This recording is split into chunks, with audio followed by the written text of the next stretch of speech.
It's your first album with the rock, right? Do you feel this album is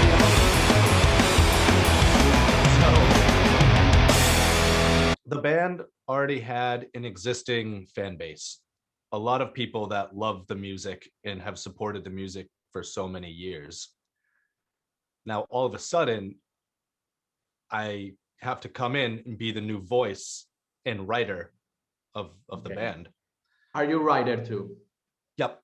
So I wrote all the songs on the new album. The band wrote a lot of the music, but I did a lot of the lyrics and text. Okay, but you have already worked with the RUMJACKS before. Yeah, so on their last album, Saints Preserve Us, I recorded one song with them. So I sung on one of the songs. Billy McKinley, I remember. Yep. Okay. Yeah, because my band back in Boston, we had met the RUMJACKS in Germany. And because we're from Boston, they're from Australia, we have very similar drinking cultures. Okay. And, beer. We just yeah. And yeah, we became really good friends. Okay. But the album was recorded in Italy, in Milan. Yep. Over the summer, I was lucky enough to be able to get into the country, and we spent 3 months recording in Milan. And it was an amazing experience because that was the first time I had met the guys and spent that much time with them. And it's your first time in Europe or not? No. I love Europe. I go to Europe all the time. Okay. And why do you record it in Italy? So our manager, he owns a studio, and he lives in Milan. And our drummer, he's Italian, and the recording engineer, who also plays tin whistle and bagpipes, he's also from that area of Italy. So it just made sense that we go there to record. Okay, it's better than recorded in Australia, maybe. Yeah. Too far. The flight is too long. No, and in this time, I think that Australia is locked down. But do you feel that you have a lot of fan base in Europe, Romania, Poland, and these countries? What we have noticed is with this last one of the singles that we just released, Hestia, in Poland, that song did extremely well. I think because right now they're having a really big feminist movement, and the song is about a girl who's defending herself, basically. It's about a woman fighting back. And I think, I don't know.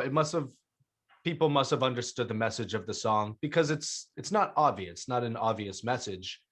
It was just a story that I wrote.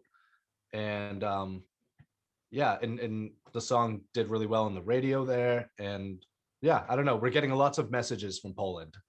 It surprised me because Poland and Romania, when you think about countries with a rock music culture, you're thinking Italy, Spain, Germany, France, but not in Romania and Poland. It's amazing. I know. You think of techno, but techno. Part of my grandmother's family, they were from Poland.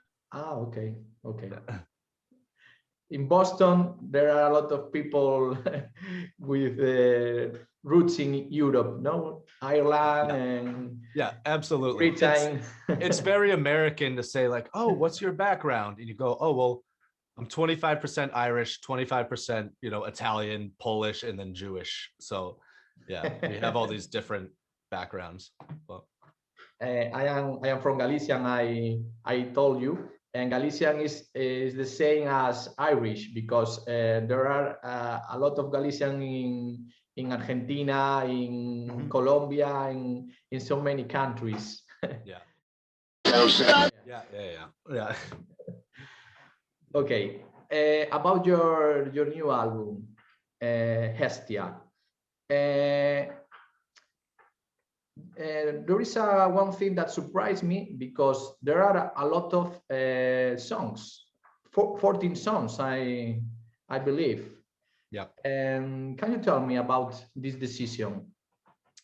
So we actually, I think it's because of COVID and quarantine.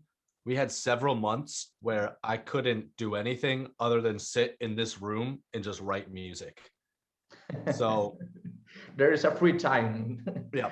And where I am right now, I'm on an island. I'm surrounded by the ocean. There's not a lot of people here. It's right outside of Boston. And it's a beautiful place. But I was like, you know what? I'm just going to relax. I had an apartment in New York City and I did not want to be in New York. So I said, all right, I'm just going to hang out here and just relax and write music. And then I ended up staying here.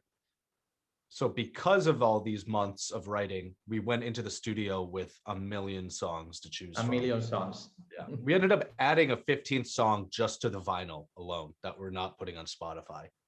Do you think maybe a double album or not? It is. It's a double album. Ah, it's a double album. Yeah. Ah, okay, yeah. Okay. I don't know. Okay. Yep. Okay. 7 songs per side, I think. Yeah. Okay. Yep. It's something like that. Yeah. Okay. So yeah, it was cool. So that's the first time I've ever put out a vinyl that it's just 2 vinyls. So you open it up. You open it up, it's got all the lyrics, and then it's 2 different discs. And it's cool. As Guns N' Roses. Yeah. Okay. I really like the song Ring of Her Name. I think that is a remarkable song. And what do you think about this song? That song is my favorite song that I've ever written. Yeah, okay. I don't know. I think with many artists in any different type of field, I'm proud of what I write, but at the same time, I'm always just like, eh. But this song was the first song that I said, all right, I've finally written a song that I'm like happy with. And I don't know. It was a very personal song. It was about a friend of mine that passed away back in 2010. Okay. And we were really good friends as children and, teenagers. So the song is like, it's about kids sneaking out of school and like smoking weed in the woods together with pipes that they made from things. And she carved her name into a stone of this. There was this abandoned house that we used to sneak out of school and go to and like drink beer and smoke weed. And yeah, I don't know.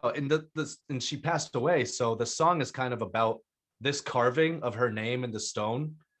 That's like the last actual proof of her existence. Yeah. And I don't know why the song came to me. It just, I don't know, just something about it. Just it's very personal for you. Yeah. Okay. Another songs as Bullhead or Light in My Shadow. Scene created to be played in venues, festivals, halls. Do you have any tour planned, or which is the situation in this moment? I have no idea when we're going to be able to play again, but most of the way that I write for the live show. So yeah. I'm only imagining these songs played in front of people, everyone, singing them back.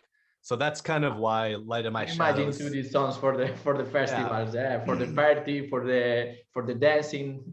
Yeah, that's why Light in My Shadow is such a big chorus. Yeah. Sounds like 1,000 people, singing it.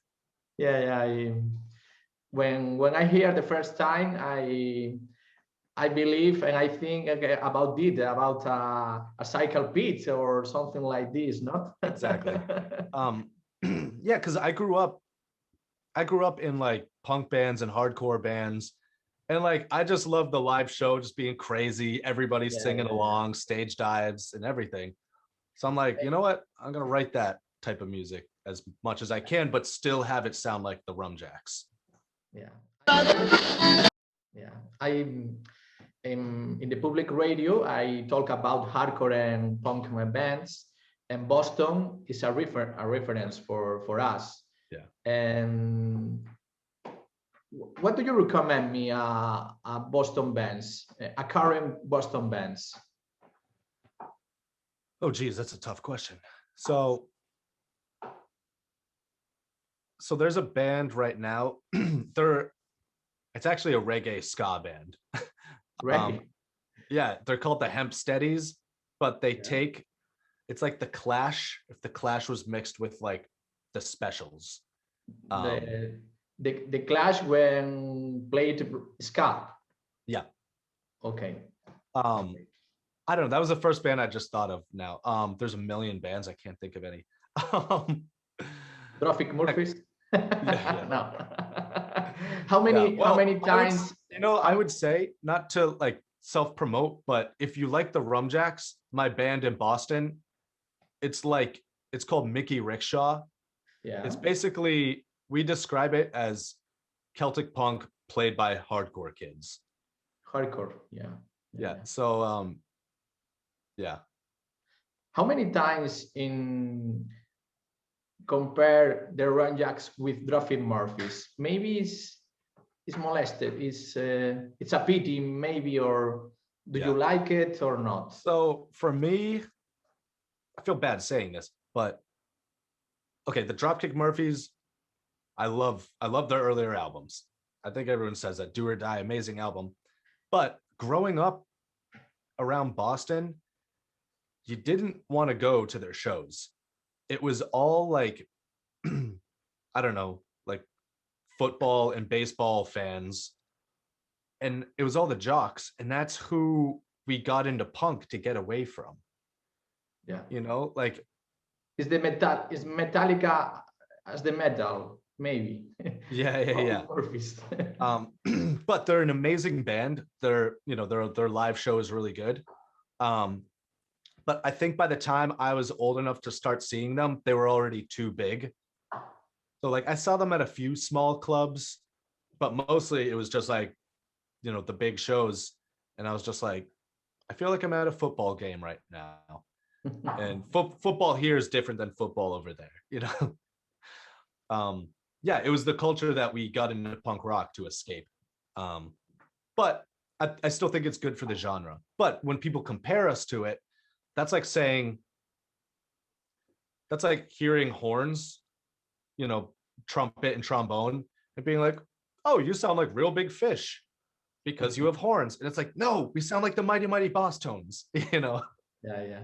But two very different bands, but both have horns. Which is the main difference for you between two bands? Between which two? Real Big Fish and Mighty Mighty Boss Tones? No, Traffic Murphys as the RUMJACKS. Oh, I'm sorry. The big difference for me, I mean, I think in the origins of the band, there's a lot of the songwriting are much more stories. There's storytelling. Storytelling, yeah. Frankie was an amazing writer. I mean, he still is. So I think the songs that have been, paved for the last 10 years, I think they're a lot deeper. Whereas Dropkick Murphys, it's fun. It's fun music. But like even their recent single, I don't know. I don't want to say anything that sounds bad, but I just think the RUMJACKS writing is a little bit deeper. Although the Dropkicks do have deep songs. They have really. See, I understand you. Yeah. Yeah. I don't want to sound like I'm saying anything bad about them. I'm just trying to compare the two. Maybe when you hear the Traffic Murphys, the third time you are tired, and with your band, and you need a lot of time for discover the song. No, it's deeper. Yeah, I understand you, and for me it's better.